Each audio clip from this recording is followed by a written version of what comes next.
GMA co-anchor Robin Roberts knows a thing or two about getting people to spill their most intimate secrets, a talent she shares with the creator of Humans of New York. Tonight, he comes out from behind the lens to take his own turn in the spotlight. New York City, the home of millions of people. You've probably seen some of these people on the popular blog Humans of New York. I was wondering if there's any way that I could take your photograph. Of course you can.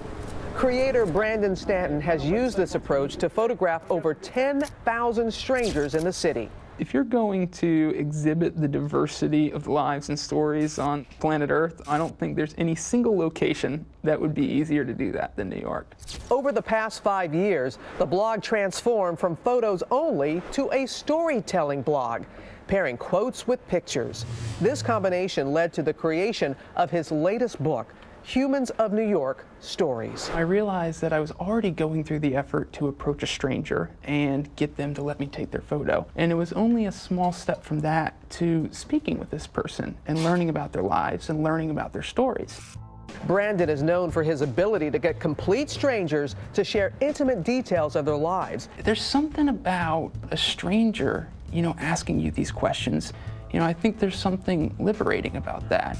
The blog has over 15 million followers on social media. You spent some time in Europe, the Syrian refugee crisis. Right. You're able to tell that story differently than some media outlets are able to, don't you think? The very first question when I stopped a Syrian refugee that I always asked was, tell me about the day that you left Syria. They would start speaking in Arabic, they would stop, and then tears would start coming down their face. I was curious to see how Brandon is able to get people to reveal so much of themselves, using me as an example.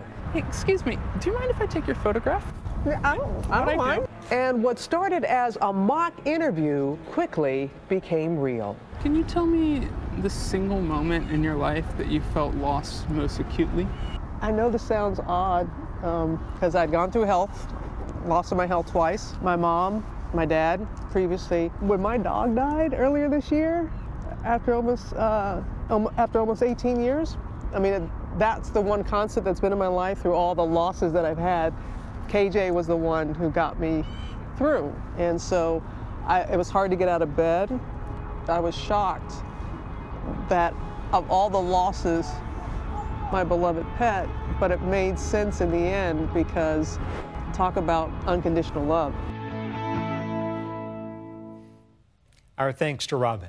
It was English composer John Powell who said, "The only love worthy of a name is unconditional." Humans of New York Stories will be available tomorrow.